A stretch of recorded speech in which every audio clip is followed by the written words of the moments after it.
This is Defenders TV Podcast, episode 103, where we're talking about Guardians of the Galaxy Volume 2 in our spoiler-filled movie review.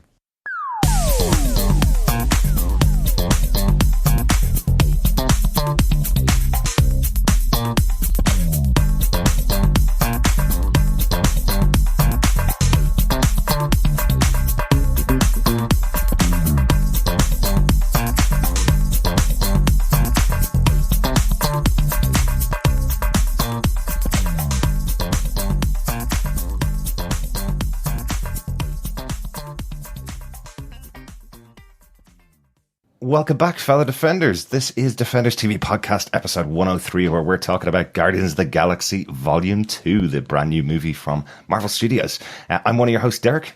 I'm your other host, Chris. Hi, and I'm your disco rollerblading other host, John. I feel as though I've been transported to, the 21st century with Buck Rogers and Me. Only from our intro music, right? Yeah. Yeah, okay. Not any other reason. Not any other reason. Good stuff. Well, this is our first episode since our Iron Fist coverage, the 13-episode series on Netflix that we released a couple of weeks ago. Doing a couple of interval episodes between our next Defender series, which is The Defenders, coming out on August 18th of this year.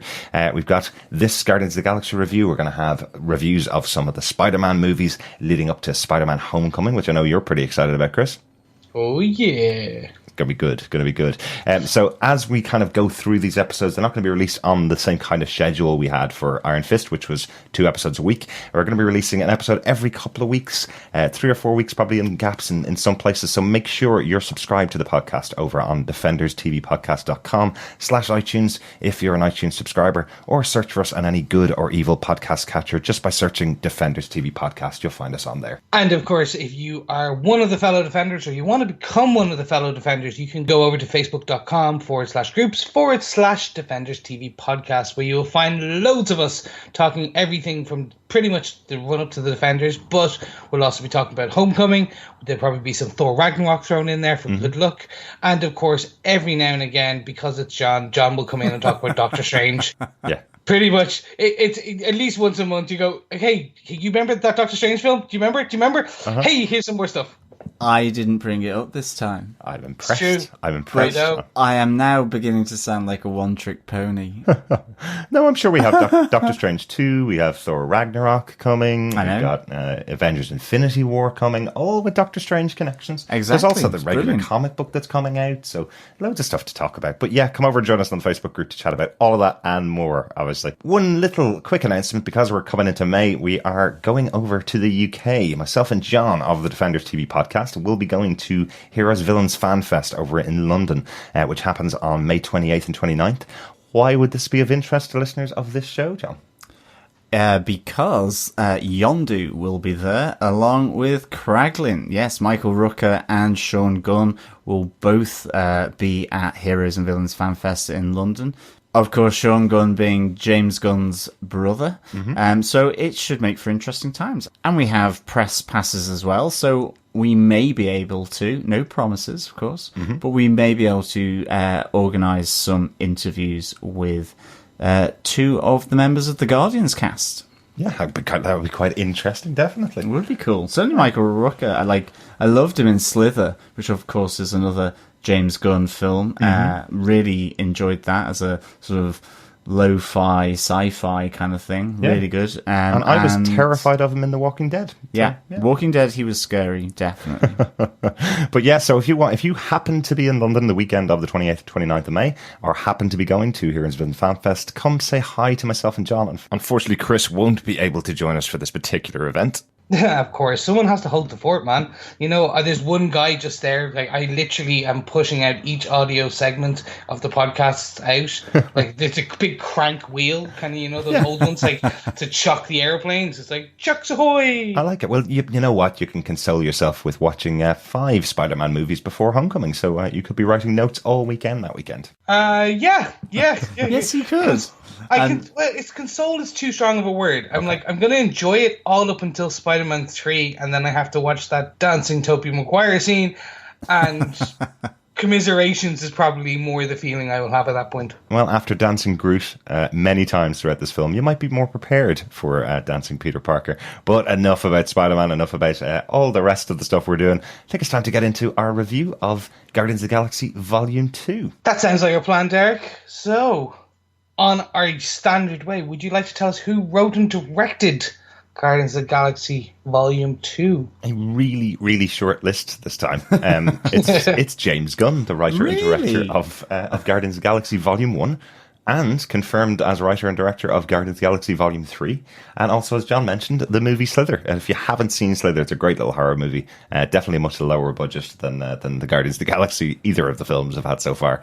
But it does feature Nathan Fillion and Michael Rooker, who are fantastic in the movie. Exactly. It's very much in the spirit of Eight-Legged Freaks, Arachnophobia, Piranha, all that kind of stuff.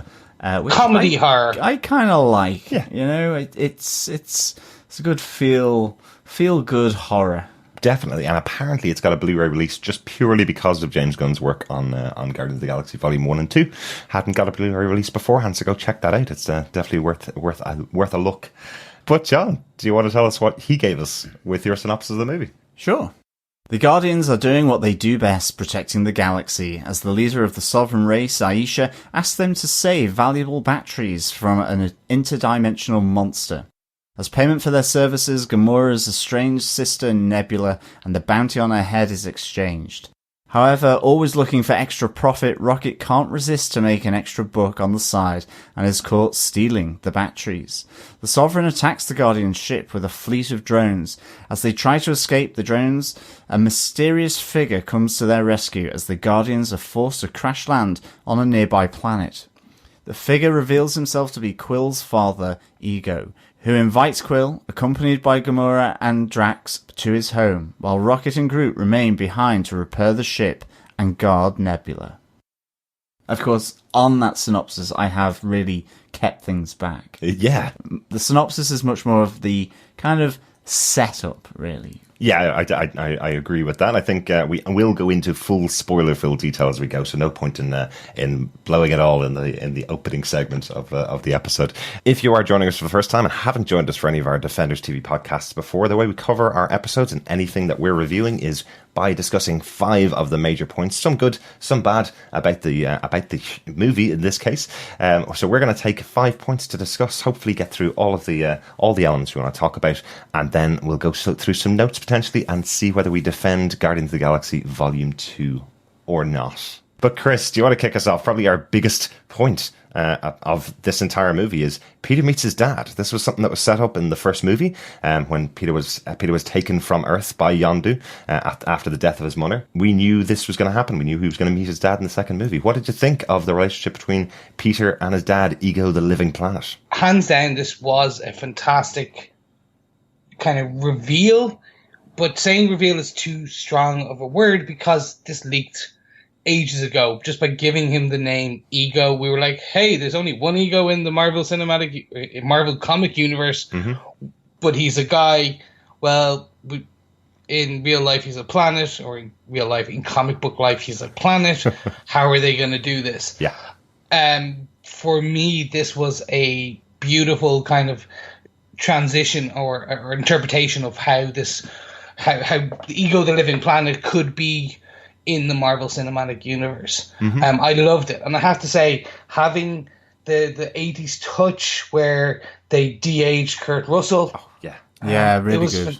The flowing locks, those flowing locks were amazing. It really reminded me of things like Big Trouble in Little China, movies that I grew up with Kurt Russell starring in them.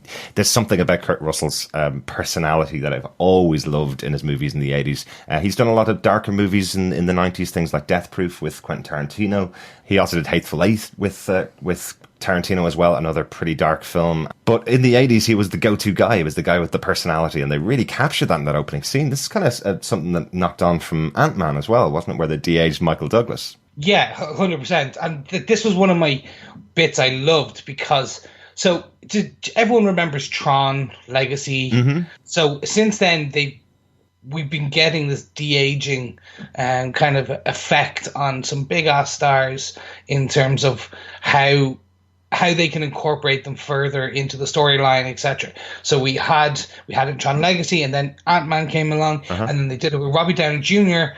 in Civil War. Yeah. This is coming on leaps and bounds because I think especially with Star Wars Rogue One, they're using this technology well. I've heard people both say this was great and this was terrible. Really? And I think it comes down to very much on the edges. Does your brain accept someone you know is old, seeing them young? Like, how do you accept that? For me, this worked because if you put Michael Douglas or Kurt Russell into this scenario and just left them with their current 2016 haircut and style, but just de-age them, it's not going to work. Yeah. Whereas if you do what they learned in Civil War is you put them in a t-shirt for like Tony Stark and Robert Downey Jr. But then in this one, they gave him hair. They gave him the flowing 80s locks. Absolutely. That and the clothing that actually puts you and go, okay, I understand where this is and what this is doing.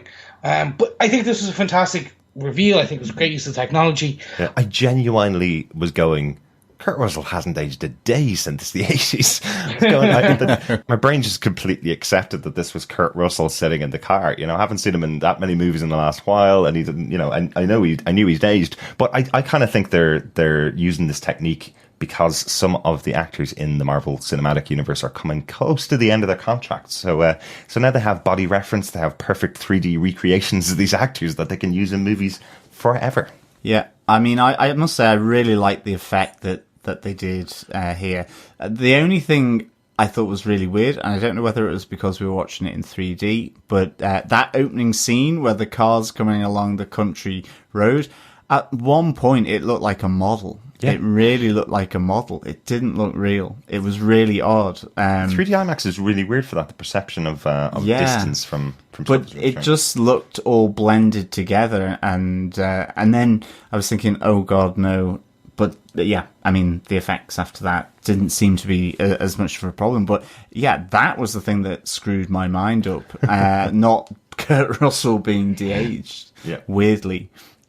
So I purposely went to see this in 2D, and I even noticed that. But to bring it back to the ego and Peter kind of point, I have to ask you guys, did you see this coming? The spoilerific ending, and listeners, if you're still with us, I'm kind of, hey, we haven't spoiled too much at this point. I'm about to spoil even more. So please pause, go watch the film, come back. I have to ask, did you see the signpost of him being the bad guy?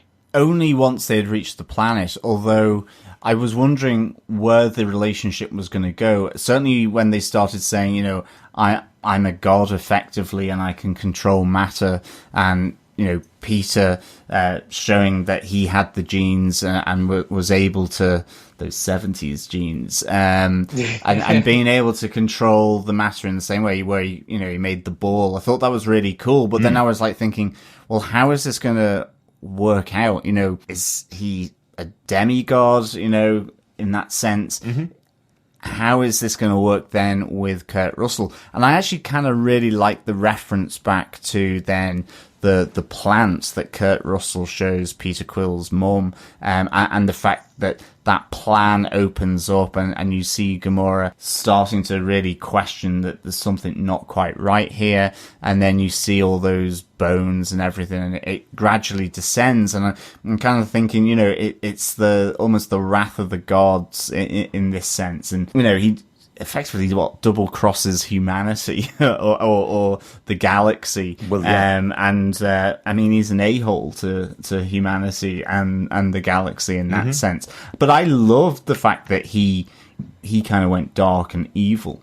I thought that was really, really good to have that. And, you know, it was a shame almost that Star-Lord loses the power, actually, because of that sort of, obviously, the planet being blown up and the central brain. Yeah. I thought that would have been cool if he had kind of kept being able to keep that power. But I really like this descent of Ego the Living Planet into, I mean, to an extent, almost like into madness. I really liked it, and I liked how it affected Peter. I loved, you know, don't touch a man's Walkman, effectively, where yeah, he really shows how low he goes with the crushing of Peter Quill's sacred Walkman, but also then you find out, he implanted the tumor as well into his mum's brain. Well, that's it. Like, these are the last two things that he has as memories of his mom. He has the moment he saw her lay dying, and Volume 1 and Volume 2, the cassette tapes he got from his mom. These are the last two remnants of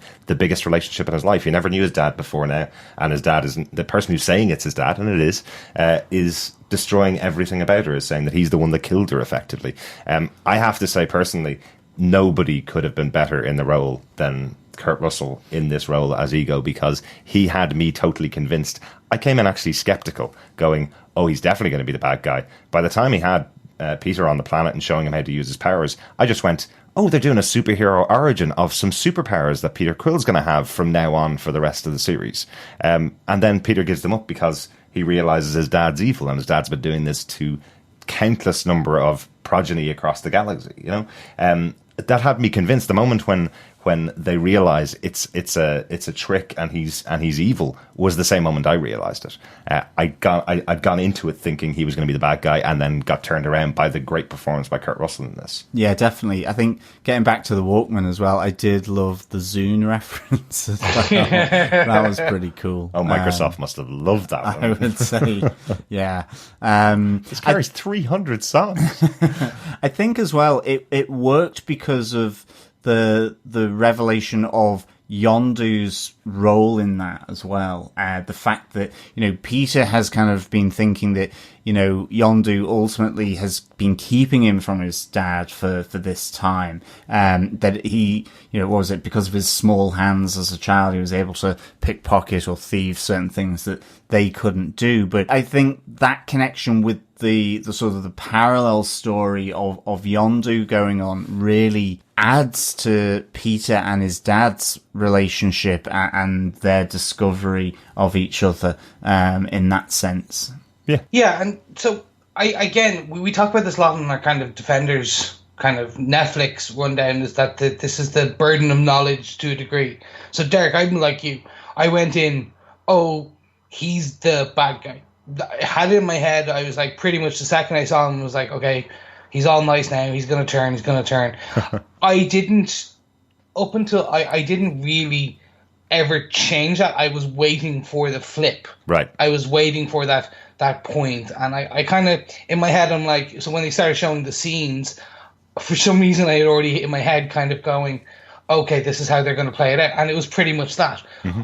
That being said, James Gunn is a genius for the way he did this, because I still felt emotion at that point where Ego and Peter are literally kind of about, don't touch a man's Walkman, I killed your mother. That wasn't like, I feel like Kevin Smith at this point. I was like, I welled up a bit. Yeah. Because I was like, you literally killed this man's mother just because you wanted him. Yeah. That's still giving me kind of emotional resonance. Mm-hmm. Even though I knew he was going to be the bad guy, I pretty much was just waiting for it. That's where the props are for me. Absolutely. That's where you can go. Yeah. He is a story writer. He's able to kind of, for people who are new to this universe, know nothing about Guardians of the Galaxy, nothing about Ego, nothing about the Marvel, they would have got, holy God, this is amazing. For people like us who probably knew Ego was going to be the bad guy, know who the character is, you're still given this emotional roller coaster to a degree, a different one than people who are just casual viewers. Yeah. That's where I was like, okay, I'm hats off to this. This is the way you did it. Can I propose at the moment that this is one of the best Marvel villains that we've seen in the movies so far?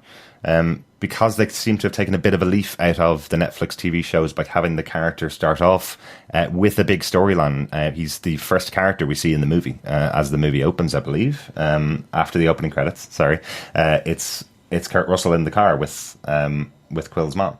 Yep. Yeah, so he has the entire film arc. He's not a bad guy with a bad plan that you know from the start and he's just trying to execute it and the Guardians stop it.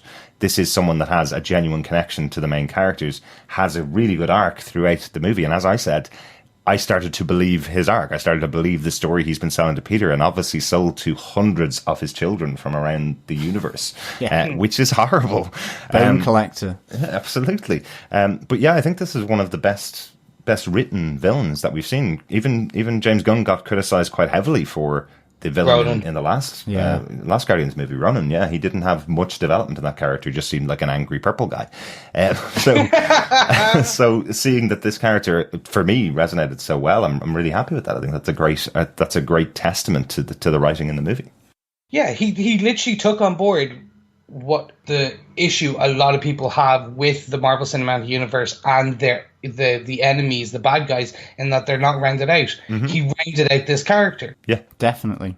This also brings us on to kind of perfectly into our next point, where James Gunn didn't just evolve and kind of expand on the evil villains and kind of take that on board. He also expanded on the characters we had already known about and cared about from Volume 1. Specifically, I want to focus on kind of at this point in the story he gave Yondu and Rocket, who were two characters who were already very fleshed out from the first one, but he's fleshed them out even further, and he's made you care about their new arc. Yeah, and I suppose it's the two outsiders finding their role within a family. Yeah, I was trying to work out throughout Guardians 1 how Yondu could become a member of the Guardians of the Galaxy Volume 2. You know, we had heard that he was going to become a central role. We knew that obviously there was a protagonist-antagonist role between himself and Peter, that he would be chasing Peter down, but I didn't expect his and Rocket's storylines to intersect so much. You know, I thought Rocket was being a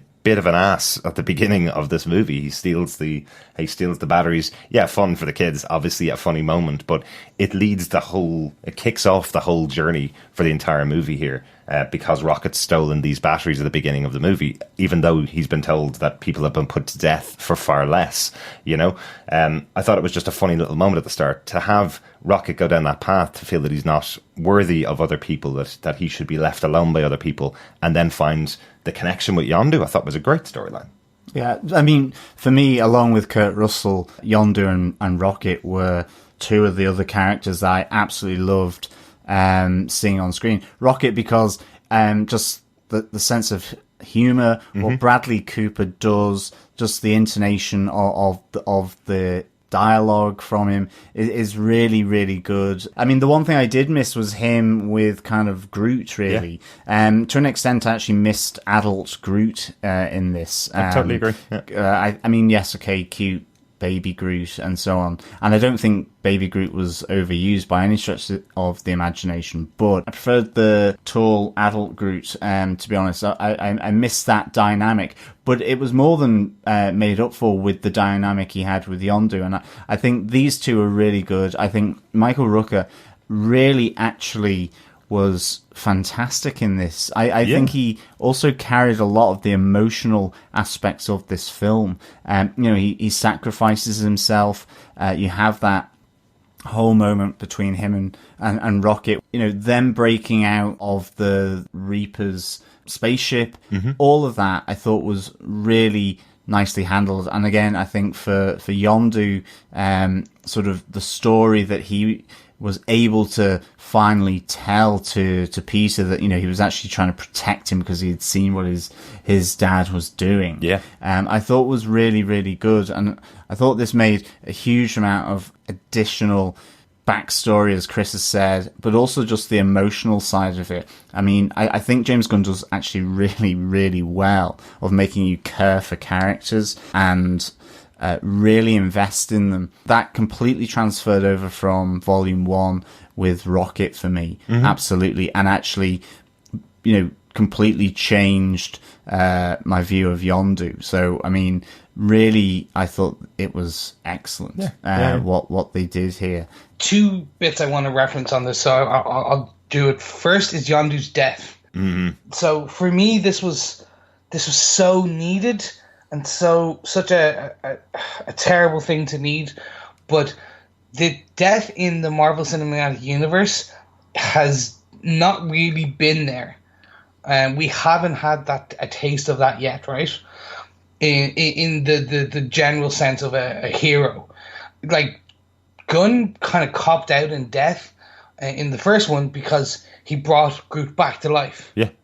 So, Kind of. he pretty resurrected, okay? And we all know how bad resurrection is in the kind of comics. No one's really dead for long. Yeah. This, for me, was like planting a flag, albeit a very terrible and emotional one. So obviously we have the Easter egg with Kraglin controlling Yondu's arrow, and I think that's going to be how we get Yondu 2.0 in a later series. So, but it's still not the same as the comics where they brought him back. Like, oh, he fell into a fountain of youth or life, and he's suddenly alive again. Yeah. Or eternity decided to bring you back, etc., etc. Or the search for Spock in Star Trek terms. Yeah. Yes, exactly. So this one for me was great because it basically says, look, I'm going to give you a redemption of a character. I'm going to make you care. Mm-hmm. And so you kind of like him you hate him to like him in the first one. You hate him to like him at the beginning. And then by the end of this, you're emotionally invested in him as a character and as part of the Guardians of the Galaxy, that family motif. And then to kill him and show him having the ultimate sacrifice, kind of that trope. And I don't mean it in a bad way. I mean, like, it's a trope for a reason because it's obviously used a lot. But this one works for me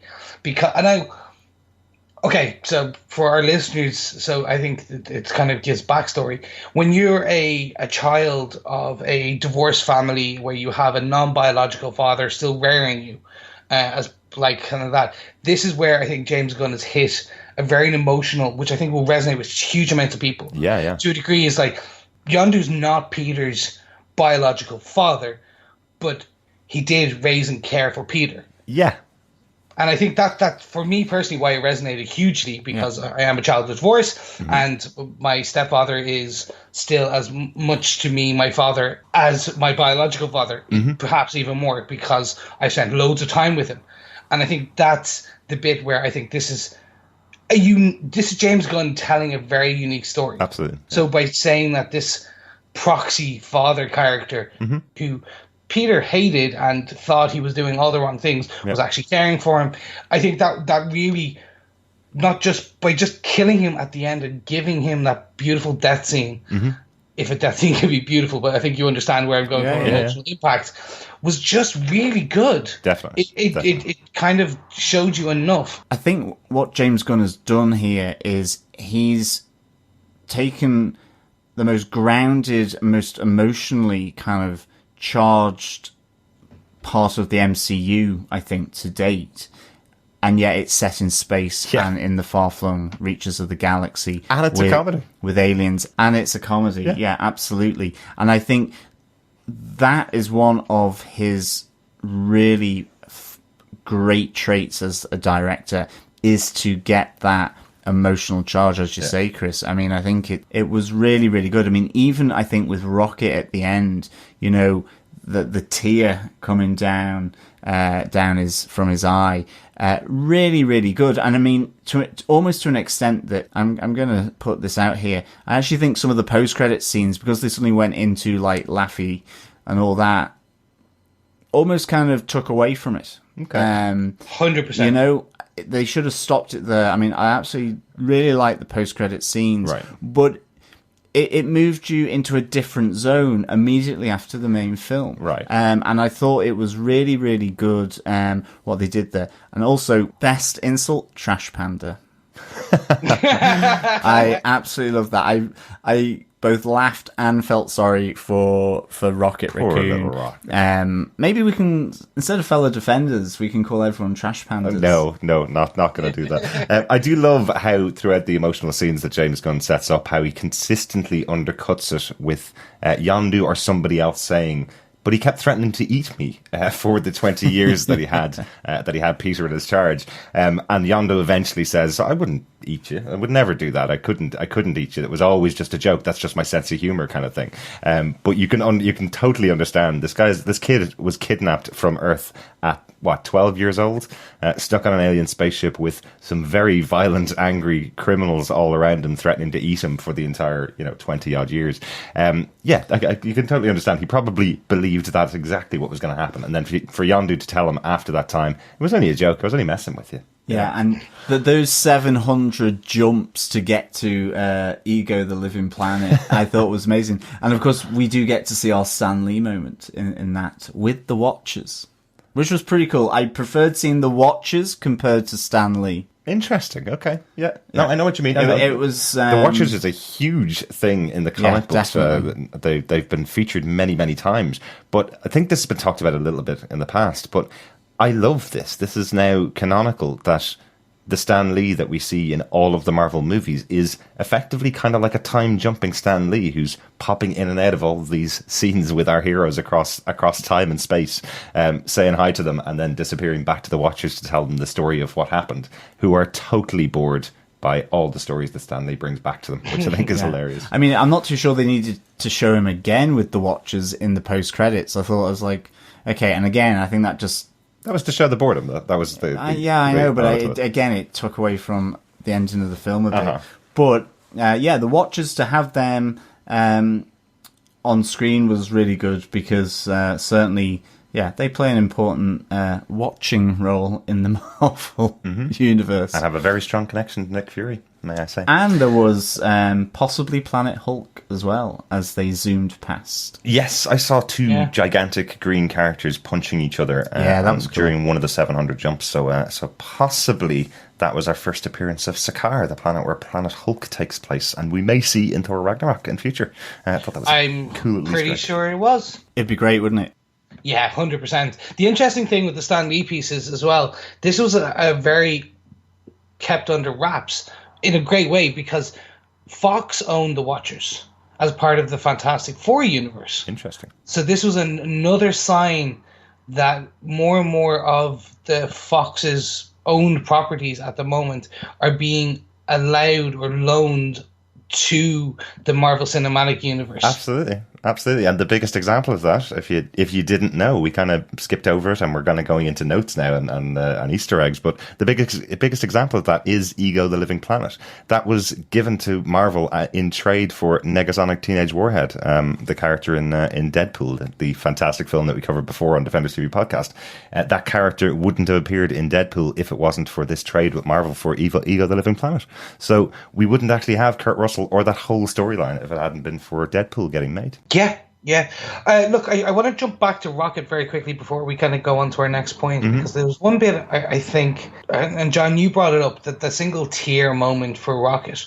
So this is the extension of the Volume 1 movie, in that what we're seeing is Rocket's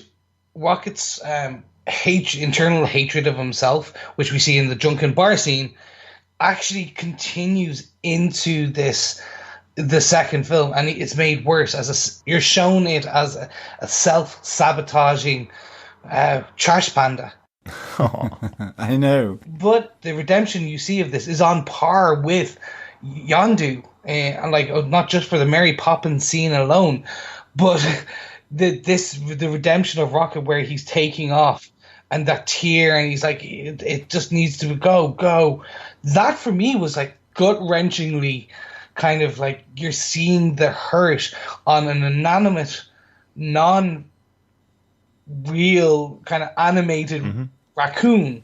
There's a bit there, obviously Bradley Cooper's voice acting is amazing. Yeah, really good. Even just the storytelling and the showing how much emotionally invested you are in these characters, that you're again kind of going, yeah, he has to leave his friend to die because he needs to save the rest of the Guardians. No, definitely. And, of course, just like Mantis, you want to stroke him and care for him. Unlike Mantis, you don't want it to be a practical joke from Drax. You really do want it. I mean, hopefully he wouldn't snap at you like he did with Mantis. But, here is another kind of, I suppose, a developing affiliation or friendship, maybe romance even. Yeah. Between Drax and Mantis. Yeah. That's kind of our third point. Drax and Mantis. I really love that Drax has someone else to play up against in this movie. Mantis is a great foil for him, I think. he runs through some great jokes within this movie. I love, exactly as John said, I love the practical joke moment with Mantis as the kind of intro to her. I love Drax having his moment with learning the powers of Mantis and how much it tickles him that she's been able to share the deepest secret of Peter with everybody in the room, that he's in love with Gamora. Thought that was really, really funny as well. But I really liked that he had his own kind of path throughout this movie, because he doesn't spend that much time with everybody else. He tends to spend a lot of time with Mantis in this film. So yeah, is there a burgeoning relationship between the two? Maybe. I actually really quite like Mantis in this. I didn't really think I was going to, just from the trailers. I was wondering, what she was going to do, because it did seem like she was part of the Guardians of the Galaxy as well. I was like, how are they going to get this character in there? But I ended up really liking her, just in terms of being an empath, and because of all this emotion around her with this whole kind of theme, as Chris has said, on family, that having her sort of even going deeper down to try and expose the things that they can't really say, I thought that worked really well in the scheme of the story. Yeah. And I liked her bounce off with Drax a lot. I mean, I thought this was a really good introduction for a character that I don't really know anything about. So I was really pleased with that. Mm-hmm. Initially, when I came out of the film, I did not like the character of Mantis. For me, she was just a cog being used in order to progress the story in two parts. Okay. One, to show the bones, and two, to ultimately distract and delay Ego, using her empathy powers.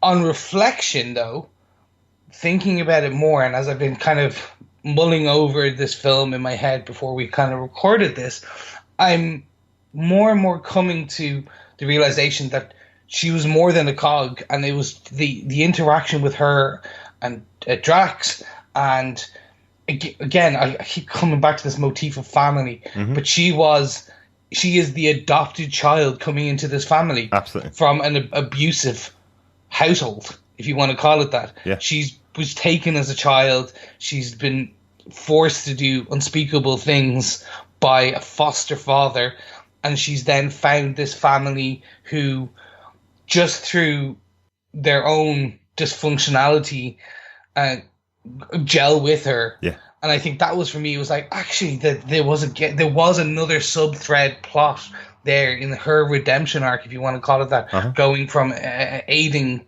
villainy to actually becoming part of the Guardians of the Galaxy. Absolutely. Definitely. Again, I'm burdened with too much knowledge. I would have loved to see her fight, because Mantis in the comic books is a bit of a badass. Really? Yeah, she's a really... No, I loved when they rebooted Guardians of the Galaxy, I think late 2000s, and when they started bringing Star-Lord and Groot and all that together. She comes in some of the later ones. And again, brilliant character, really used well in the comics. So if I had have seen her fight, because she has a great bow staff, which is always cool. Bow staffs are cool. Absolutely. Look at Donatello. Yeah, and she didn't do the Deanna Troi thing from Star Trek either, where it's like, I feel something. Yeah. He looks at Rocket while he's crying and goes, I can sense that you're sad about something. Yeah, so can everybody else, though. It's not an empath. That's just someone with eyes. Deanna Troi. But I think with the relationship between Drax and Mantis, the reason why it probably stood out to me as being a really well-written piece between these two characters, who are kind of innocent in their own way, but also quite deadly in their own way because of who they are. The reason why it kind of stood out to me is because of the relationship between Peter and Gamora. I think that's probably the weakest element of this movie. It's something that's kind of a bit of a bugbear for me, watching films where you have a cast of characters. In this film, there's 5 members of the Guardians of the Galaxy. One of them's a woman, therefore the woman has to be paired up with the leader of the group, being Peter. I kind of felt like in the first movie that was played really well, where Peter was just kind of chatting up anything that moved, and Gamora happened to be in his line of sight at one point in the film, so he danced with her. And then, on his side, you can see the relationship developing. But I kind of felt it was pushed really too far in this film to have the only member of the Guardians of the Galaxy who's female having to pair up with Peter. It kind of felt like it was all written there in the script before anybody wrote it. It kind of felt like it was destined to happen, but didn't need to happen, if you know what I mean. There's lots going on in this movie. You could have dropped that entire subplot and just had Gamora care for Peter because he's a member of the team. Yeah. So it was good to see another relationship in the movie, which made sense. Drax meeting someone who's innocent and he can kind of laugh with or at, in a way. And it seemed to work a lot better than having the other two characters get together. Yeah, he loves her on the inside, but she's ugly on the outside. Which is slightly mean, actually, but nonetheless. It's very mean telling her, no, you're ugly. This is what I do every time I look at you. That's pretty horrible. It is pretty mean. So with Drax, the usage of Drax and Batista on this, it was verging on overuse, but they didn't. They just got it right. They figured out that character, and in the cinematic universe, they figured out his uses within not just the fighting, but also as comedy, as comedic kind of hoops, and kind of, if you want to call it that. It feels like he did the lion's share of the lifting with the comedy in this film. He did a lot more of the slapstick for the kids who were obviously in the audience. They were loving him as well, as much as I was, I must admit. But it felt like he did the lion's share of the genuine comedy moments in this film. 100%, because they don't. You have Groot being cute. Yeah. You have Rocket and Yondu having their own story. You have the sisters, which we can get to later, and then you have Peter, who was the comedic element in the first one more so. Yeah. And now he's going through his own thing. So I feel that was almost like, okay, we need more of these comedy bits. That's why I said they nearly overused it, because they forced a lot onto Drax. Right. Yeah, they did, I think. They just got it right. I'd love to see the deleted scenes when this comes to Blu-ray, in terms of how much extra did they have in there, especially from some of the trailers we've already seen. There is evidence that they cut specific parts of those that didn't end up in the final cut. Yeah. Which happens a lot now these days. That's fine. I was really interested to read that the way James Gunn likes to set up his shots and set up his scenes is that he does actually allow the actors to do a bit of play with their lines and do a little bit of ad lib on the set, and it does come across almost like an indie movie, an indie comedy. In this huge budget movie, you can tell there were some moments where Dave Bautista, who plays Drax, was testing a few things. I'm sure there's loads of outtakes around this. Obviously, Chris Pratt as Peter has a lot of experience in doing ad lib from his previous roles in Parks and Rec in the past. He's a very good kind of comedian in that sense. So I'm sure there's loads of great outtakes that we'll see in the Blu-ray when it comes out. I'm dying to see. I think this is one of the ones where I'll be doing a bit of a John on it, like he did with Doctor Strange on the day the Blu-ray released, grabbed it and devoured everything. I'll be doing the same on this one. Yes, you've still got that, Chris. I do. My Doctor Strange Blu-ray. I'm missing it when I go to bed. Well, I did mention that I didn't really like the Peter and Gamora storyline in the movie, but what I loved was the relationship between Gamora and Nebula. I love that they gave these two characters a storyline together. Having them reunited, having the two sisters kind of battling against each other, and getting the whole backstory of what it was like to live in the family of Thanos. I thought that was a really good addition to this film. I enjoyed Nebula here. I really did. I loved that moment where she describes how a little bit of her each time she lost in a fight to Gamora was taken from her and replaced, with a mechanical replacement. Yeah. I just thought the brutality of that and why she's so kind of just despicable in Volume 1, and it helped me link back to Volume 1 and understand why she was how she was, and ultimately why she's been tracking Gamora. And I think that was a really good development to her story, and to be put on films. A slight addition to that description as well of their fight, she said she lost every single time as well, and that adds even further abuse from Thanos to Nebula as well. It's not only that she lost a few times and a few body parts replaced, she lost every single time versus Gamora, and that didn't stop Thanos from taking bits of her body and replacing them over and over again. Like that's brutality in its and abuse in its deepest sense. I think as well the fact that the two sisters do reunite as well. I think it was pretty well done. I mean, if you're thinking of the Netflix shows, you could have that really drawn out quite nicely to really show the struggle of doing it. Whereas I suppose in a film, yeah, they've got to bring them together. But I think it still worked. And I liked how she said as she was going off to effectively try and kick Thanos' butt, and kill him, just the hatred for her father, but also that, she's been searching for this kind of acceptance and wants that. She's always looked up to Gamora, and it's been her father that's kept them grudgingly apart in a sense, and developed this hatred. And I thought that was just a really good, unexpected kind of element to the whole film that I just wasn't really ready for, and it really adds so many different layers to, the Yondu and Rocket storyline, Peter and his dad, Drax and Mantis, all of these absolutely just layer upon layer, like a massive lasagna. And a great way to set up the Guardians as members of the Avengers going into Infinity War, having Gamora go and attack her stepfather or her father, and have the Guardians potentially either backing her up or trying to stop her from doing it. There's a great way to write them into a movie that I couldn't actually see a way for them getting into other than they're in space and so is Thanos. So I like that they're setting up the little ground rules for what's going to happen, hopefully, in the Infinity War. Yeah, for me, Karen Gillan, this was a breakout performance for her. Yeah. So she was in the first one. We didn't see much of her, and we saw a decent amount, let's say that, not too much. But the parts she was in was, I feel, underutilized. Yeah. Yeah. In this, she really kind of stole the show to a degree, and this other thread for me. I think Gamora was more invested in her kind of in the unspoken romance piece, which we can talk about. Nebula stole this thread piece for us. Definitely. So I really think that Nebula is going to be, if not has been by this point, kind of rewritten to a larger element of the Avengers storyline. Mm-hmm. I think she was going to be potentially a link to Thanos and then the Avengers.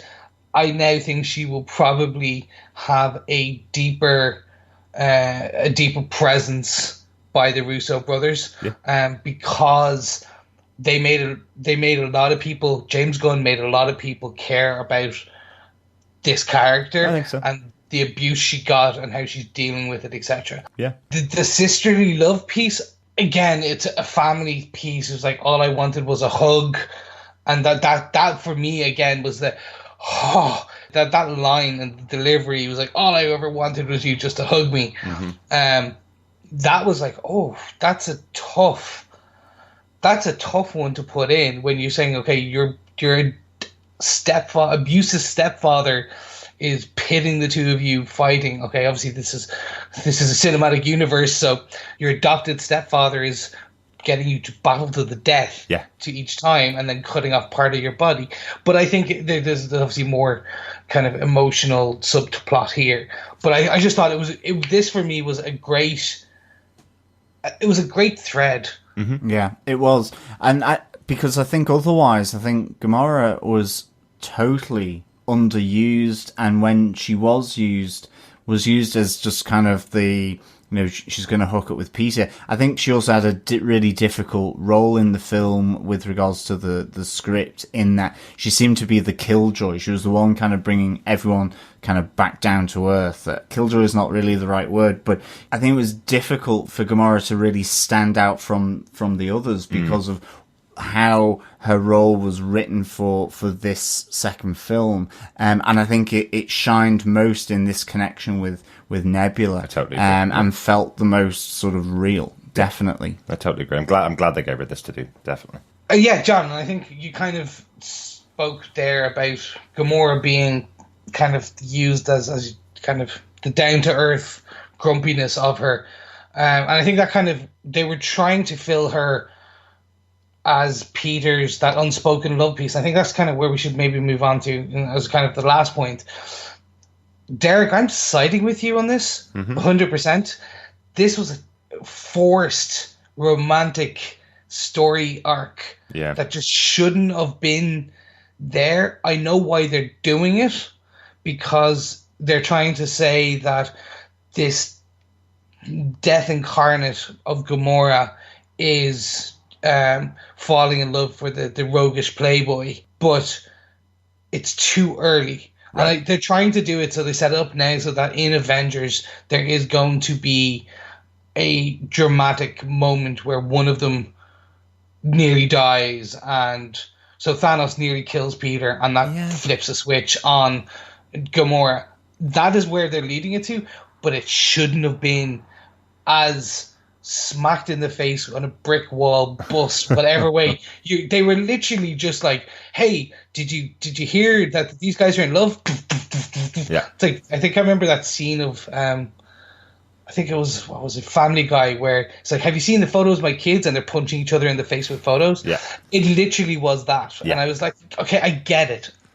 Because what I get about the characters from Volume 1 and Volume 2 is that they do love each other and they would do anything for each other. If Peter's put in danger, every single member of the Guardians will step up and go after him. So it doesn't necessarily need to be, oh, his girlfriend has an even bigger stake here. Every single one of them will protect Peter if something happens to him when Thanos attacks.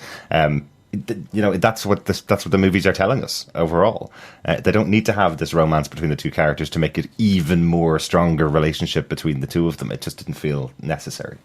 No, I'm in complete agreement. I think it was the element of Gamora in this episode that really I wish they hadn't done. I prefer to have seen more with her and Nebula, and her doing a thing of, warning Peter that there's something not quite right, but not that there needs to be some kind of romantic connection. Yeah, I would have enjoyed if potentially at the end of the movie Gamora and Nebula got together and got on a ship to go on and take on Thanos together. If that was the moment at the end, I'm leaving the Guardians to go off and fight Thanos. Yeah, that would be a great way to leave it, rather than going, it is an unspoken feeling I have. There was enough love sown across the galaxy by Ego,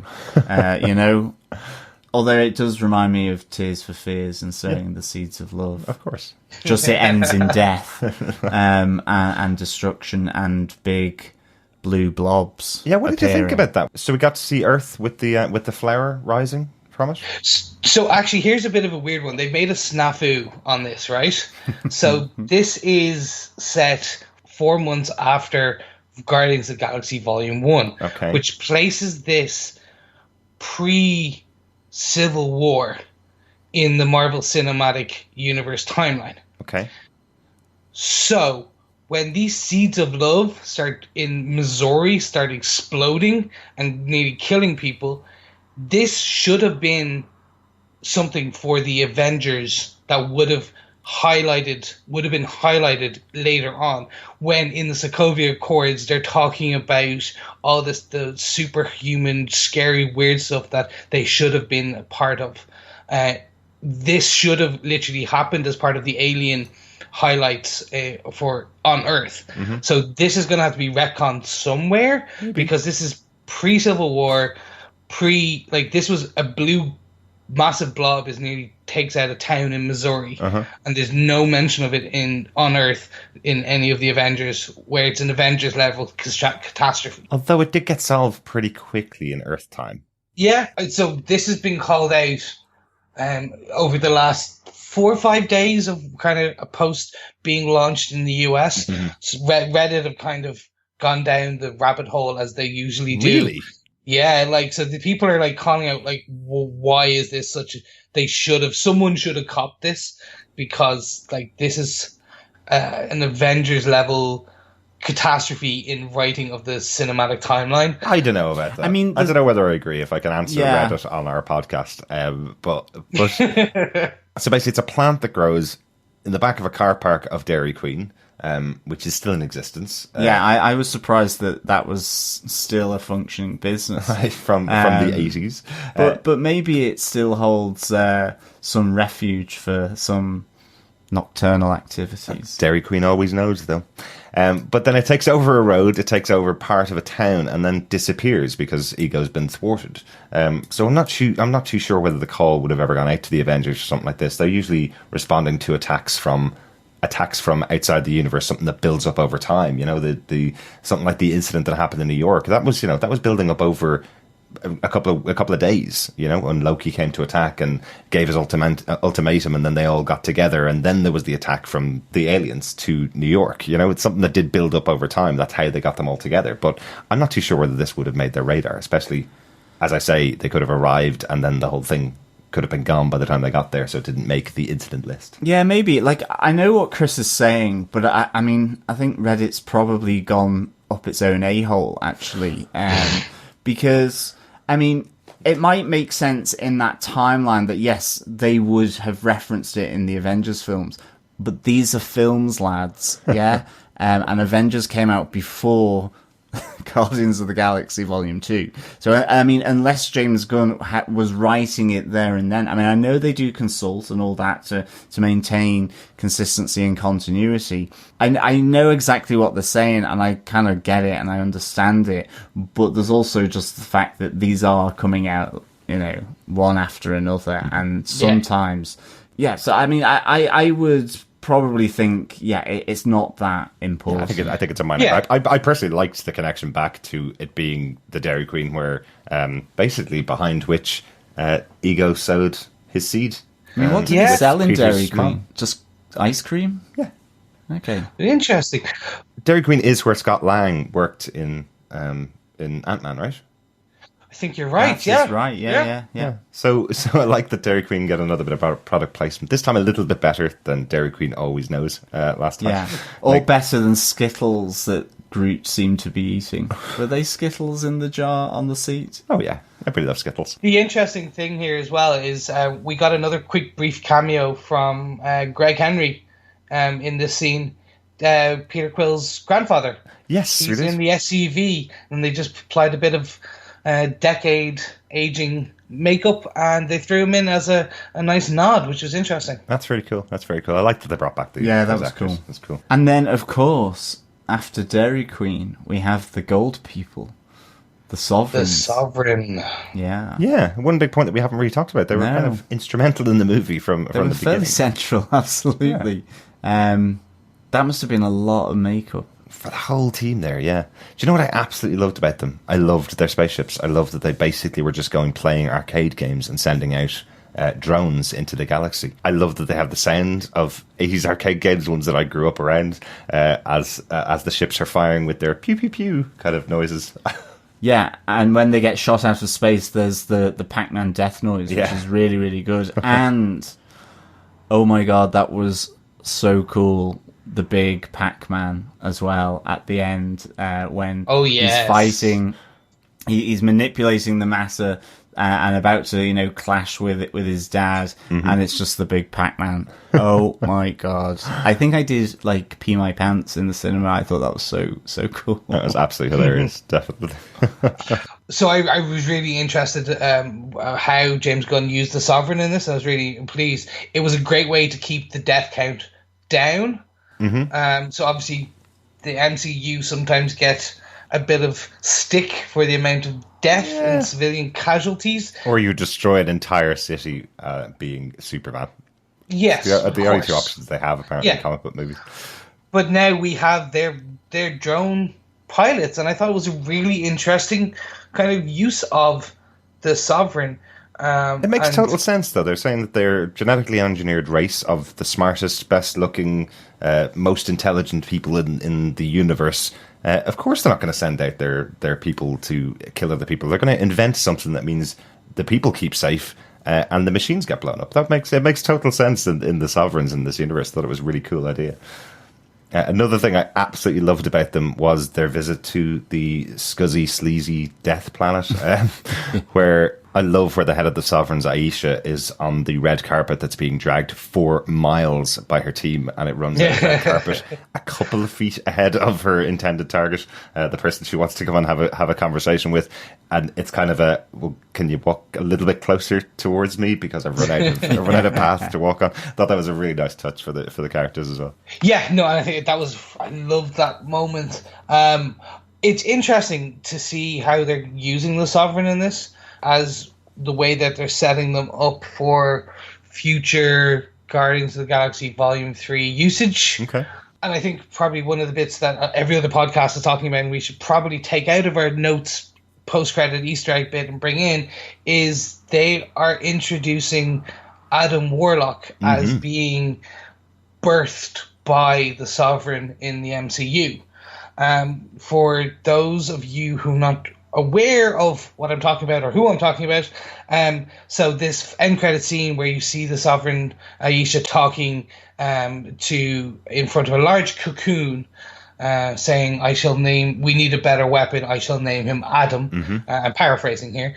This is a kind of the introduction, very much what we can see as being one of the central figures to the comic books in the Infinity Gauntlet storyline, which is being heavily kind of leaned on for the Infinity Wars storyline in the MCU, where there was a character named Adam Warlock who is the best of the best, and he had the Soul Gem, and he ends up helping kill Thanos or destroying Thanos and taking away the Infinity Gauntlet. Yeah, isn't he similar to Vision in the Marvel Cinematic Universe, that he has an Infinity Gem in his head? That was the deal with Adam Warlock. It's been a mix between his head and his chest and having it in his hand. They've kind of thrown it depending on which comic book storyline you're reading and who the artist is and how they reimagined them. The interesting bit here is that they are going to...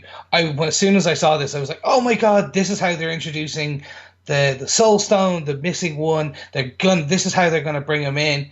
And as of the day of our recording, it has been confirmed by Kevin Feige that Adam Warlock will not be in Infinity Wars. So doesn't matter. I love Kevin Feige. I love when he does that.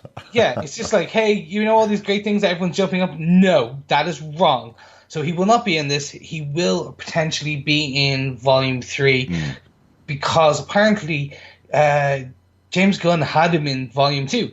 This essential character was in this film, and they just couldn't find a way to make him work within the current storyline, so they completely wrote him out and they put him into this kind of end credit Easter egg. That great thing that writers always do, which I absolutely love. They go, I've got a great idea, but I have no idea how to execute it, so we'll just write one scene about it and we'll deal with it later. And then they get the job to write the sequel to the movie and go, oh god, I've got to deal with all this stuff.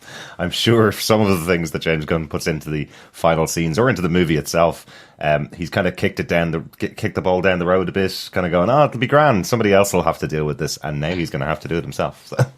Yeah, and that's the weird thing, because going back to the Sovereign, which is the way to kind of tie this all back in, I don't know if the Sovereign are good enough to be a big bad in the Guardians of the Galaxy, the vast open space of that kind of the MCU, the Galactic MCU. They're not really... I don't know if they're going to be big enough to warrant them being a big bad. I think they're probably on the same level as Ronan in Volume 1. Yeah. Yes. But they had a little bit more comedy value about them because of how upright and proper they were versus the Dirty Guardians, I suppose. That's kind of why it worked a little bit here. Without the addition of Ego in the movie, they would have been the central villains, and that wouldn't have worked for this film. No. It wouldn't. The only real part of the Sovereign that I liked was the post-credit scene, because it referenced Adam Warlock. I loved, obviously, their arcade spaceships. That was kind of cool, but I kind of didn't think the whole carpet thing worked too much. I thought...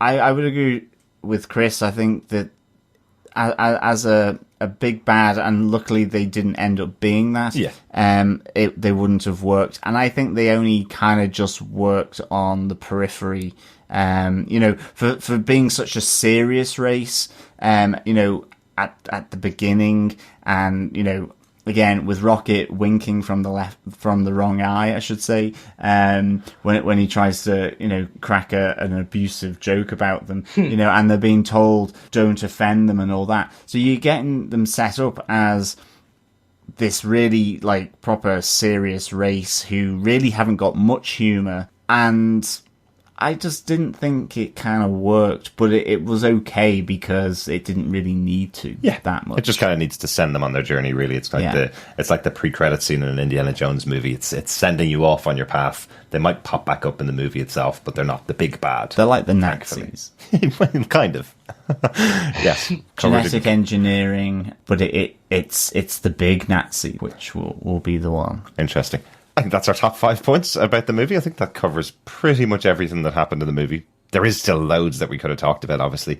I'm conscious that this is a comedy film and there are tons of comedy moments, but there's no point in us repeating them. Go see the film again, because that's what I'm going to do to get a couple of laughs. There were a couple of little notes that we have, I think, about the film. Chris, what's your first note?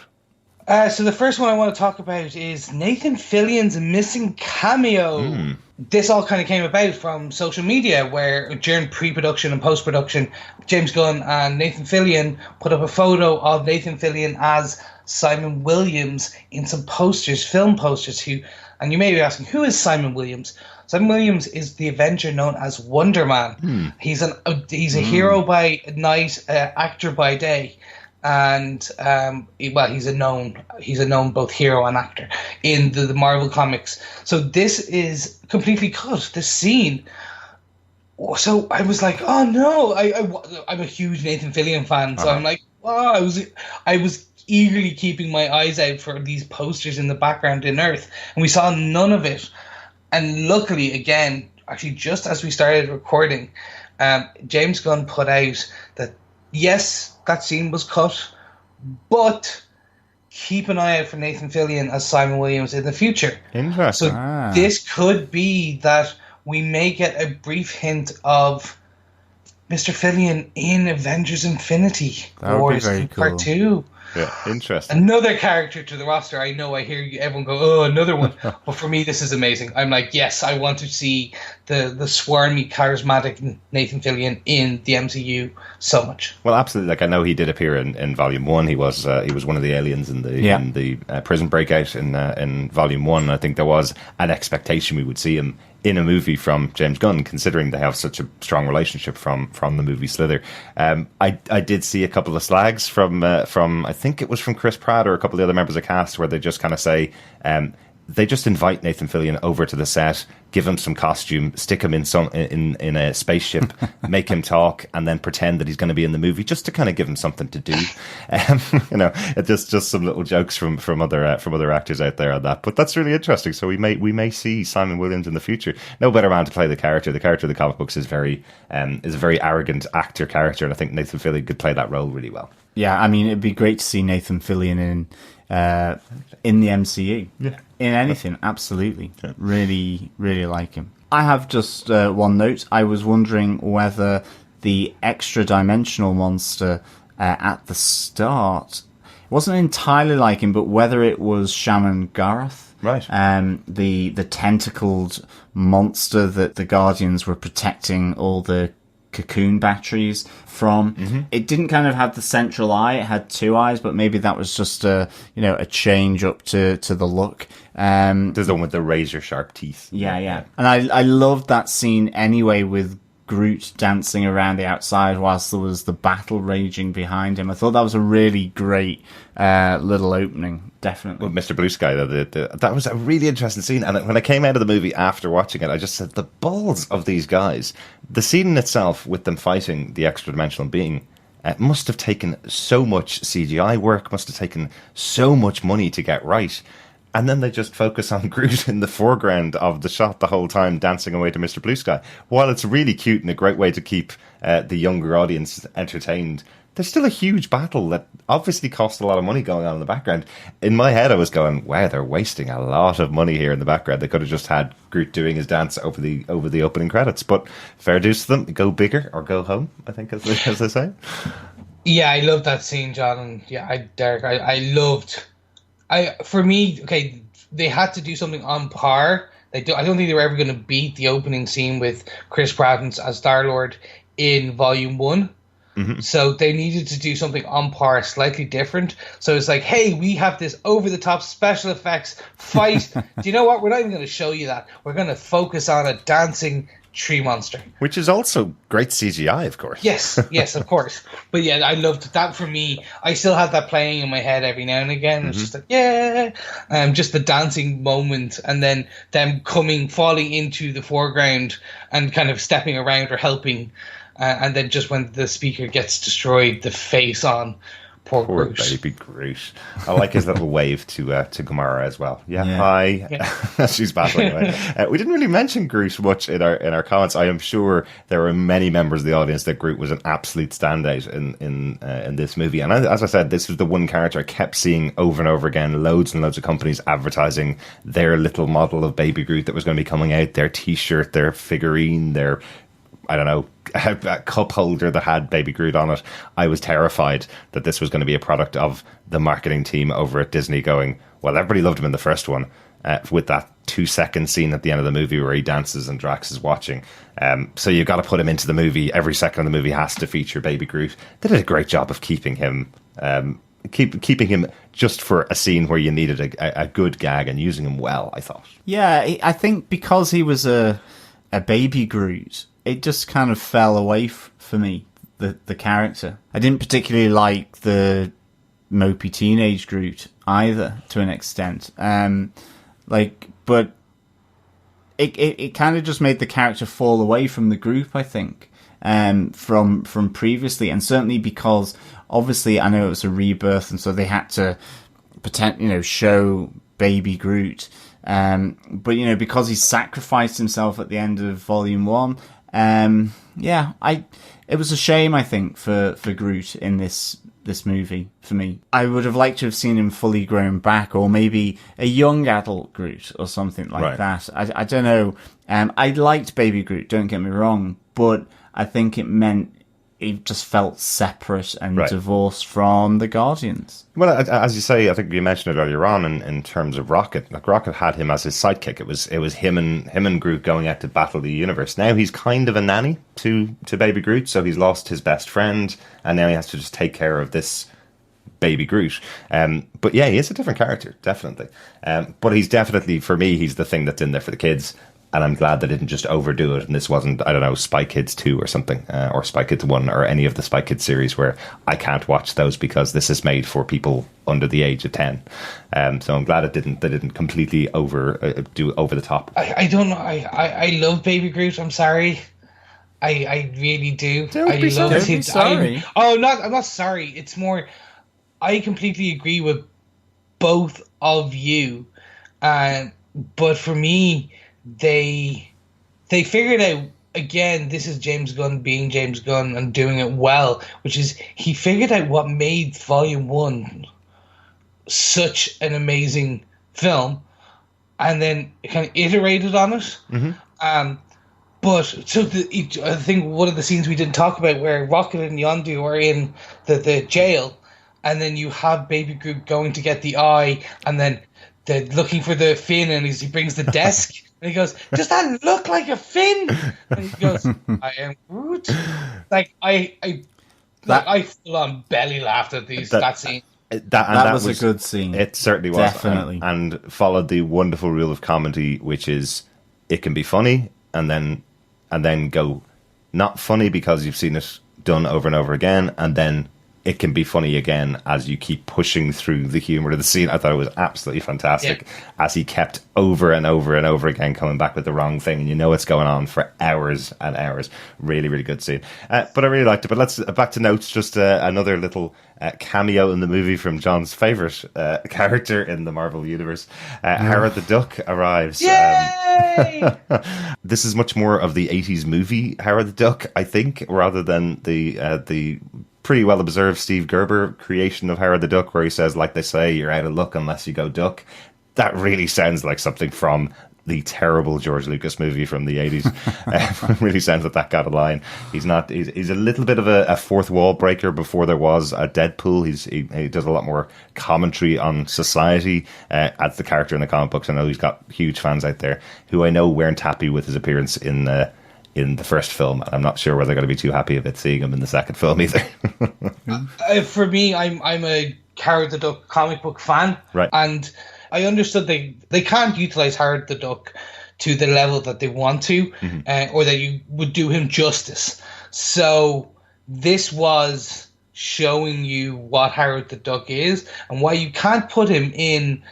Well, they kind of just showed it to the parents briefly. This is why you can't put Howard the Duck in the MCU as is right now, because it is an all ages, family friendly, amazing spectacle. And when you have a lewd, alcoholic duck in the universe, yeah, he doesn't sit perfectly. You have a lewd alcoholic raccoon. True, but this duck does a lot more in between the sheets moments than other characters. I'm going to leave that one right there. Yes. Speaking of lewd, I did one little note that I made after the movie was I absolutely loved this. I think this was intentional by James Gunn. I love the fact that Nebula kept calling Rocket a fox, because she gets a great line later on in the movie, towards the end of the movie, where she just goes, "Stupid fox." And I'm sure that was intentional. I'm sure that was a little Meet the Fockers type gag from James Gunn, just to get past the censors. Well done, sir. Well done. Guys, and I think we kind of briefly discussed some of these post-credits things throughout this episode, but I think there's one or two more that we also need to discuss now in our notes. Yeah, let's just quickly go through them. Yeah, there's five post-credits things in this movie. I'd heard about it before the movie. There is a kind of a rule in Marvel that anything that happens after the credits is not supposed to affect your enjoyment of the movie. So they were probably trying to strive for what to avoid what was happening for you, John, where you were saying these kind of took away from the emotional beats at the end of the film. So by putting some of these after the credits. So the first one was Kraglin learning the whistling weapon, which definitely got a big laugh out of our audience as the whistling weapon goes and hits Drax in the back. Oh, sorry, the front. It sticks in him, doesn't it? Yeah. Yeah, and interestingly, I think they're trying to set up now Kraglin as the new Yondu in the Guardians of the Galaxy. Right. He's on the ship with Drax and the other Guardians at the end of this film. He will most likely be in whatever the fallout is on the Infinity Ward film. Guardians of the Galaxy Volume 3 will be happening post those films. Mm-hmm. So I think they're setting him up as potentially a cameo in the Avengers Infinity, and he will be potentially a more central character in the Volume 3. Yeah, absolutely. I think he did a great job in this movie. I liked his moment where he apologizes to Yondu for the mutiny that happens with his crew. Yeah, Can I just say how brutal was that scene with the crew throwing the other members that supported Yondu out of the ship into the cold of space? Pretty brutal scene. Yeah. Especially for a kids' movie, or a movie that was definitely our audience was filled with quite a few young kids, which I was kind of going, cover their eyes. The next post-credit scene was the one we talked about earlier on with Adam Warlock, and then there's the big one, which is Sylvester Stallone's character, who was only seen a little bit in the movie, and I was wondering why you'd cast someone like Sylvester Stallone in a role like that, where he only gets about 2 or 3 scenes. He did get the big scene of the funeral and leading the funeral for Yondu, and in this post-credit scene, he gets together with a number of the other captains of the Reapers. Yeah.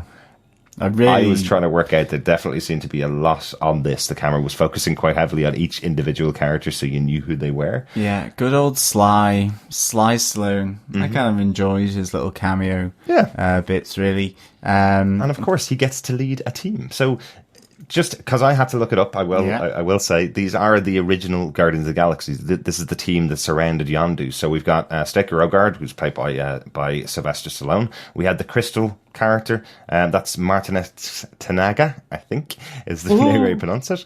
That's played by Michael Rosenbaum, who was in Smallville. Yeah, cool. Lex Luthor in Smallville. Then you had Ving Rhames, who's the really pumped up, kind of hulking looking figure. That's Charlie 27 of the original Guardians. Michelle Yeoh from Chris, the movie we mentioned more than anything else during the coverage of Iron Fist, Crouching Tiger, Hidden Dragon. Yeah, the Marvel guys love her. Absolutely. And she plays Alita O'Gord in this, which interestingly is the wife of Stockar O'Gord himself, and also his sister.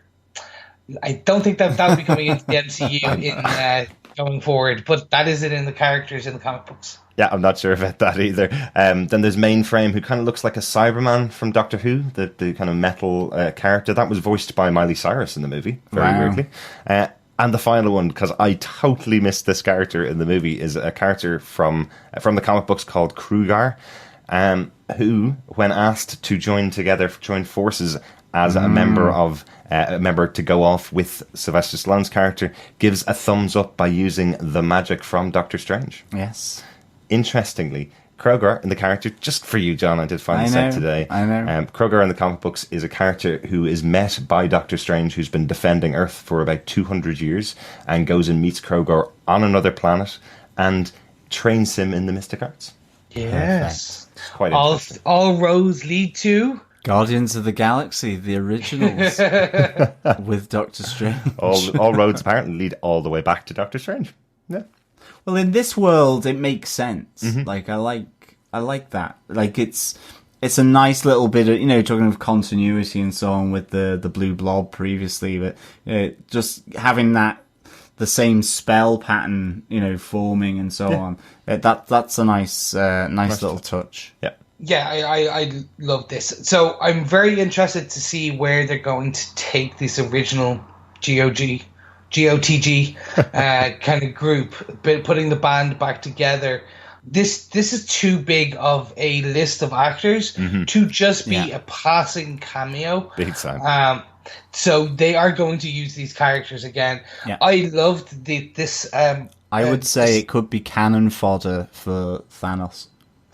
I think you're right. I think that's what they're going to do. I think they're introducing. Saying that now, I love these characters. I've read a lot of those storylines. Right. And I love Michael Rosenbaum in his Smallville roles, and he's actually stand-up comedian now, and I follow him for a lot of stuff there. Right. And Michelle Yeoh, I'm a huge fan. So I'm dying to see what they're going to do with these characters going forward. I know, and sadly, Kevin Feige also said they are not going to appear in Infinity War. This, I feel he's trolling us with. There's no way. These characters are too big, and we usually do get a bit of one of the credits is usually a bit of a lead into the next movie. Yeah, it's like, Kevin. So Fantastic Four's not going to be in Infinity War either. or it's going to be that these guys are hunting Adam, and Adam teams up with the current or are now new happy Guardians of the Galaxy. That would be hilarious. A case of mistaken identity by Adam Warlock. Not so clever now, Adam. Yeah, there we go. So I love this. This was for me a perfect Easter egg. That was a great one. It was really good. The next one is the one we already talked about, Stan Lee and the Watchers, as they walk away from him, leave the spaceman sitting on his comet alone, being ignored by the Watchers. Mm-hmm. Yeah, and then, of course, the final one is Teenage Groot and Peter Quill. It's so unfair. Or, I am Groot. I really thought this was quite funny. I know you didn't particularly like it, John, as you said earlier on. I thought that was quite a funny little moment to have. You got to have what's happened to Groot after the movie. He's obviously got to grow up, but I like that Peter Quill is now mommy to Groot, really criticizing his bedroom for being messy and telling him to get off the video game, which Peter Quill was obviously that kind of kid. Yeah, I mean, I suppose it's just like, I love the post-credits scenes, but also sometimes I can just kind of go, oh, why, And I think whether they needed 5, I love the Sylvester Stallone one. I love Kraglin learning the whistling weapon and the Adam Warlock. Really like that. I think the other 2 I just didn't really need to see. So do I prefer 3 as opposed to 5? I don't know. I mean, I just think I'd much prefer them when they really kind of give a hint. Guardians Volume 1 didn't really do that either, but look, that's just me. 3 out of 5 ain't bad. Yeah. I just wanted to make one little note about the credits at the end of this movie. So the five post-credit scenes. This is a way to keep people in their seats. There's something going on screen all the way throughout these credits. So many of the Marvel movies have got designed fonts for their closing credits. Like, for example, Iron Man 3 had that great song for the first minute and a half of its credit, which keeps you interested and waiting for that post-credit scene you want to watch. And then it goes to a black screen with white text on it, which you have to sit through another 5 or 6 minutes of to get to a post-credit scene that may not be that good. Spreading these 5 post-credit scenes out along with some cool little stuff that they were doing in the credits. Like I caught, don't know whether you did, Chris. I Am Groot kept appearing in the credits and then transforming into the name of somebody in the cast or somebody in the crew. I thought that was a great way of kind of a bit of a game for the younger kids who are being made stay to watch all of the post-credit scenes. On either side of the screen, we got a dance from both Gamora and from Nebula, showing that they can, in fact, dance, regardless of what Peter Quill says. Thought that was great. We had Cosmo appear, the Russian dog that we saw in Volume 1. We had him appear on screen. And we also got the first appearance of Jeff Goldblum's character from the upcoming Thor Ragnarok appearing in the post-credit scene. So, or in the credits after the film, rather than even a post-credit scene. And our final note, we've completely forgot the Hoff. David Hasselhoff, or Hasselbrow, was there. What a brilliant idea from James Gunn. I really loved the kind of throwaway line that Peter Quill carries a photograph of David Hasselhoff around with him, tells all the kids that he's off filming Knight Rider and off filming other TV shows. And then it turns out that Ego could have transformed himself into David Hasselhoff for the entire film, and does it right at the end of the film. So great fun. I can't say any more than that you guys have said about this. This for me was just... I think it's probably best to kind of get into our wrap up, because I think if I say any more, I'm just going to go on a sprouting lovelies at James Gunn and the amazing things he's done. One thing I do want to say is this is a very clever way to credit and show people the amount of people who worked on these films. Absolutely. And get you interested in actually, because you're right, before post-credit scenes were a thing, it was just black screen, everyone left the cinema as the credits rolled, and you wouldn't care who the grips and the second gripper was, or the light guy, or all these runners. And just before we go into our wrap-up, did you see the line about no animals, Groots, or raccoons were harmed in the filming of this film? I like it. Yeah, I thought it was a nice again play of the kind of standard things you could see. Yeah, and there was a key grip called I Am Groot in the film as well. Yeah, so it's very strange. This I Am Groot, I think it was like 4 different roles throughout the film. Definitely had a lot of involvement in the film. So, Chris, I think it's time to get on to it. Do you defend Guardians of the Galaxy Volume 2? No. Of course. I can't even pretend. After you listen to the podcast and me spout on about how much this was this was the perfect comic book follow-up film, the sequel. This is what it was. So many, this was exactly as you pick up a new issue of a comic book. So Volume 1 was you finish that comic book, or you finish that trade paperback, and you cut it. This was literally like we opened the second Volume 2 trade paperback. They picked up with the action, they picked up with the storylines, and it literally continued 4 months later. It literally could have been a panel going the end scene of Volume 1 to the end scene of Volume 2, or to the opening scene of Volume 2 and go 4 months later. Mm-hmm. Like, they could have done it. This was just I praise him for doing this. Now, it's one of the only sequels for a comic book that I think works in the MCU. I'm not counting Winter Soldier, because that was an amazing. That's a different kettle of fish. That was more. I can't even put it in the same boat. They're two different ends of the spectrum of amazing. But I think it was probably one of, like, if you count Iron Man 2, Age of Ultron, it's still better than those. Okay. So it's up there. This film now is up there in my top 3 Marvel Cinematic Universe films. Wow! Until we start getting into some of the next, the ones that are coming, like Homecoming. Right. For me, I really was so happy. The first volume, the first film was about trauma, and the trauma of getting ripped from your family, of death, of all that type of thing. There was so many threads around trauma as being a central point. This was a central thread about family and the growth and acceptance of family.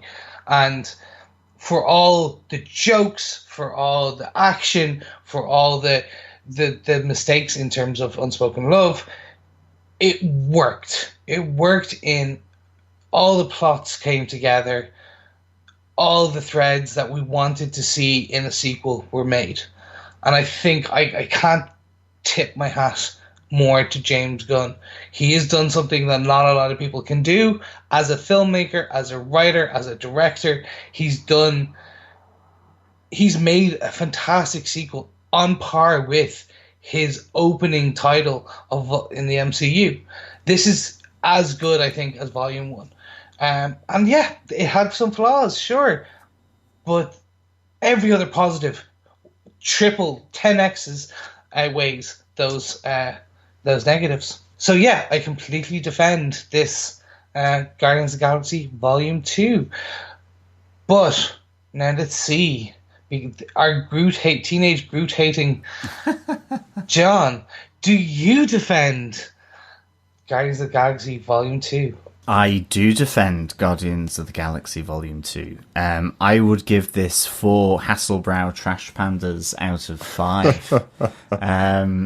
I absolutely loved the comedy in this, and I think, importantly for me, James Gunn built these characters up and on from Volume 1 to the extent that you kind of can look retrospectively at Volume 1 and see certain aspects, like with Nebula and her journey then in this film, and give Volume 1 a new meaning and really expand on these characters in this second film. And actually, I think for me, other than, say, Gamora, I think he did that with absolutely all of them, you know, with Peter Quill and his father, the living planet Ego, with Rocket Raccoon and Yondu, with Drax and the new character Mantis, with Nebula, obviously. All of these to me really just added more depth to these characters, and I would agree, Chris. I don't think it's something that maybe has been done in quite the same way. I think it felt the most emotional, most grounded, most familiar in terms of that emotional connectivity to a Marvel film, and yet it's set out in space.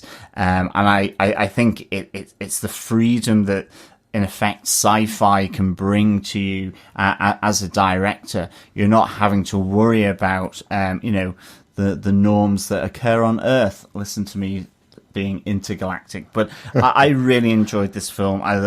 There's a few negatives for me. I'm not a Baby Groot hater at all, but I just actually, it was because the others were being developed so nicely. I mean, even Gamora with her relationship with Nebula, that because he was Baby Groot, he didn't feel connected. I mean, and that was the only thing really that pulled it away for me from for Baby Groot. But again, it was great to see the Watchers. It was great to see even the return of Howard the Duck. I mean, you know, at the end of the day, I'm not his biggest fan, but sure, you got Kahuna's James Gunn, and you chucked him in again. Like, I wasn't expecting to see that. Having Adam Warlock at the end, the nod back to the originals. I mean, he did a lot with this movie, and it worked. It really, really did work. And I think, yeah, we've seen probably the best bad guy with Ego the Living Planet in the MCU, which is really, really interesting. So for me, I absolutely defend Guardians of the Galaxy Volume 2. So Derek, on that note, are you going to hit us with a bombshell? Who knows? We'll find out. Derek, do you defend Guardians of the Galaxy Volume 2? I'm not going to hit you with a bombshell. I do defend this movie. But one thing we didn't really talk about, this is the first time we've covered a comedy on any of our podcasts. Throughout all of our history on TV Podcast Industries, Gotham TV Podcast, all of our Defender shows, we've never done Guardians of the Galaxy Volume 1.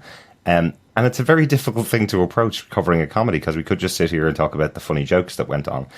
And that's one of the things about this movie. I went in expecting a comedy sci-fi movie. I came out with loads of thoughts about the characters that are in this movie and how well they're dealt with. I did laugh at a lot of scenes, but I think there were a lot more missed jokes than hit jokes in this film. I think there was a lot of a lot of the humor, or a lot of the humor that I missed, was aimed at people of a younger age group than myself. So that was fine. I was able to sit back and let a really good sci-fi film wash over me a bit, and really enjoy the characters and catching up with the people from the first movie. So I definitely defend it. But I think you guys have said most of the reasons why I defend it in the same way. I totally agree with both of you guys.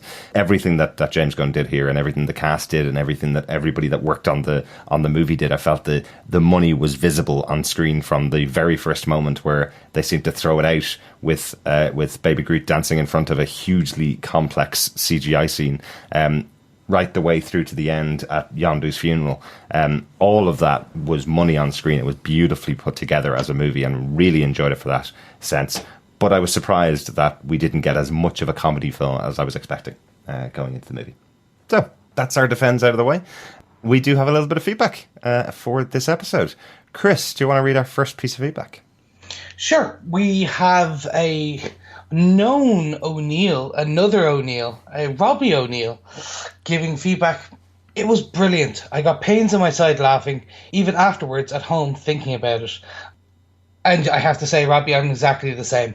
I was walking home and I was still chuckling away to myself, kind of just thinking of these one or two liners, especially the eyeball. Definitely. Thanks for that, Robbie. Really good to hear from you.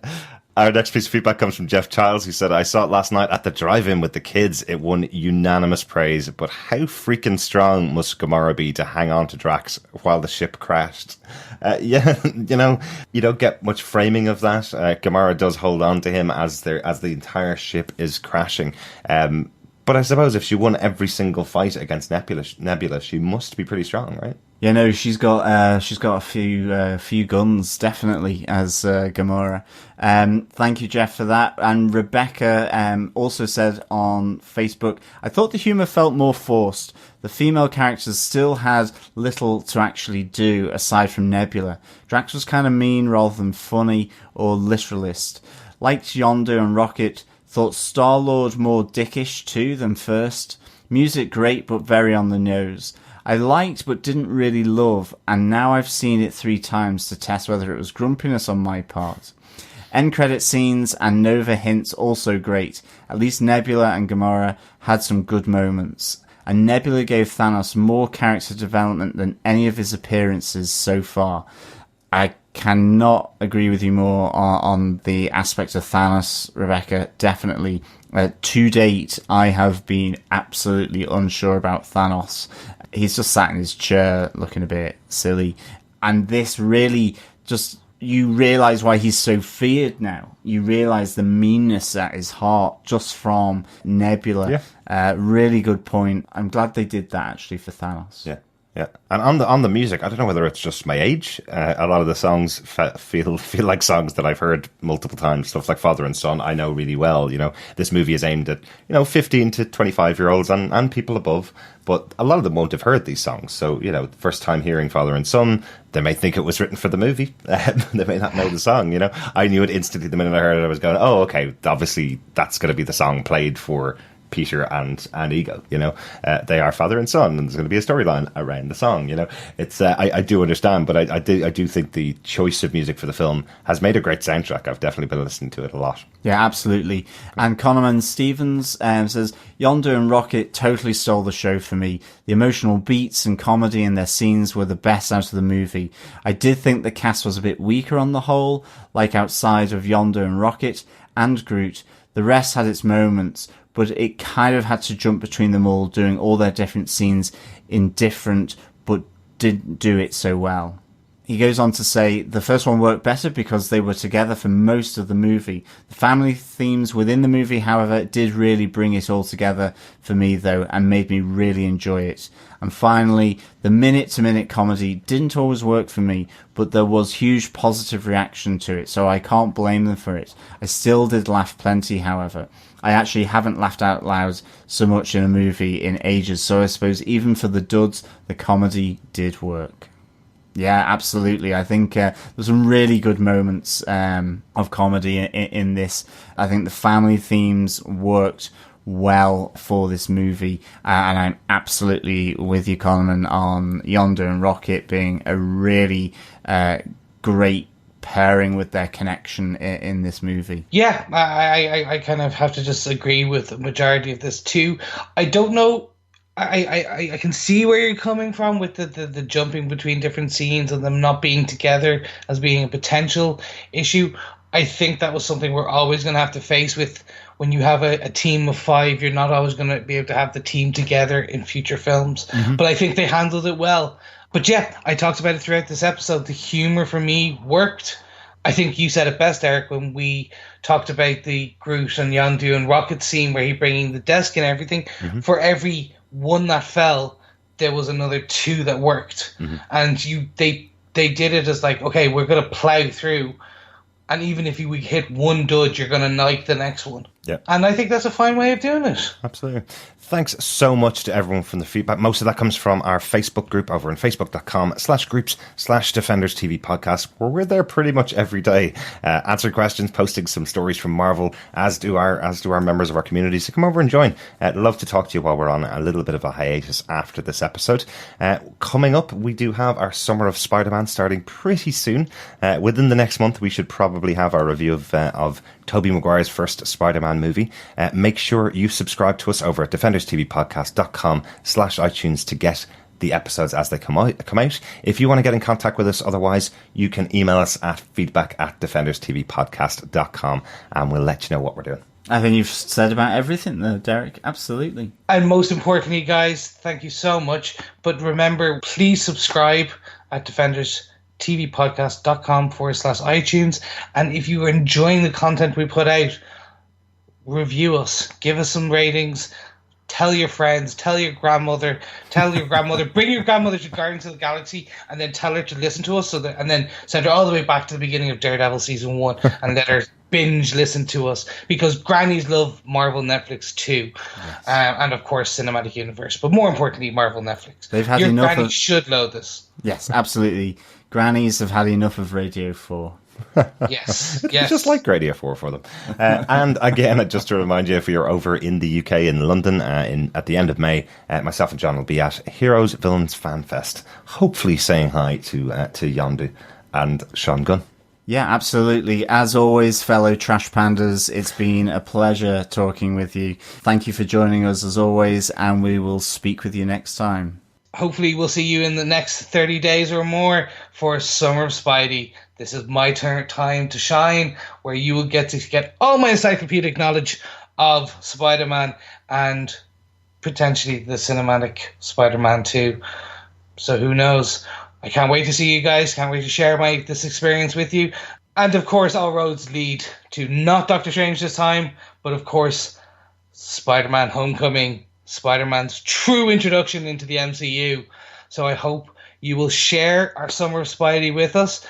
Tell us what you think, of course, of all the previous Spider-Mans, and then join us in July for Spider-Man Homecoming, followed swiftly by the one thing that has led to the birth of this podcast that we've been waiting for, the Defenders in August. Yes, Defenders of the Earth. Oh no, that's a different cartoon. Thank you so much for listening. We'll talk to you again next time. Bye.